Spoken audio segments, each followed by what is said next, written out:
O ministro da Fazenda, Fernando Haddad, endossou hoje as críticas do presidente Lula de que a taxa básica de juros está alta. Um grupo de economistas divulgou também uma carta alertando sobre os riscos com a Selic elevada.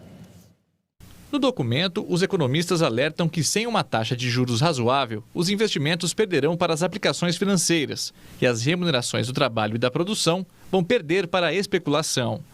Afirmam ainda que a taxa de juros no Brasil tem sido mantida exageradamente elevada pelo Banco Central e está hoje em níveis inaceitáveis. Não há nenhum país que se sustente com uma taxa de juros desse nível. Simplesmente não tem sustentação. Você não tem investimento, você não tem crescimento, você não tem espaço para nada. A política monetária do Banco Central tem sido alvo recorrente de críticas do presidente Lula. Ele considera a meta da inflação muito baixa e a taxa básica de juros, hoje em 13,75%, muito alta. Nesta segunda-feira, o ministro da Fazenda, Fernando Haddad, também endossou as críticas. Disse em uma reunião fechada no diretório do PT que os juros estão fora de propósito. Na quinta-feira, ele e a ministra do Planejamento, Simone Tebet, se encontram com o presidente do Banco Central, Roberto Campos Neto, na primeira reunião do Conselho Monetário Nacional. Uma eventual mudança nas metas de inflação deve ser debatida. Hoje é estimada em 3,25%.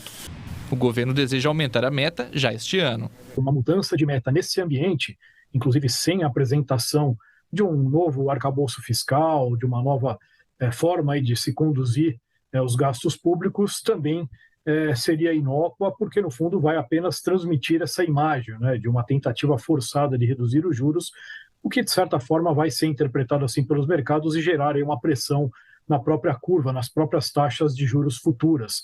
O mercado financeiro tenta pôr panos quentes na discussão com a intenção de melhorar as relações entre governo e Banco Central. Os países maduros e sérios entendem que as questões institucionais têm que ser trabalhadas institucionalmente. Não cabe ao Banco Central ditar nada ao Ministério da Fazenda e nem ao Ministério da Fazenda ditar nada ao Banco Central.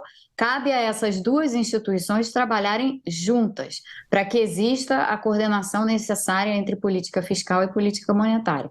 Em entrevista ao Roda Viva, o presidente do Banco Central, Roberto Campos Neto, defendeu a autonomia da instituição. A autonomia do Banco Central não é a autonomia do presidente em relação ao executivo.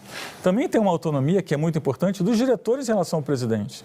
Então, se um diretor tiver uma opinião diferente, eu tenho que acomodar, escrever e ele só pode, o diretor que tem mandatos, só pode ser mandado embora pelo Congresso. Ele tem mandato fixo e independente. Então, essa força de poderes é o que traz o ganho institucional.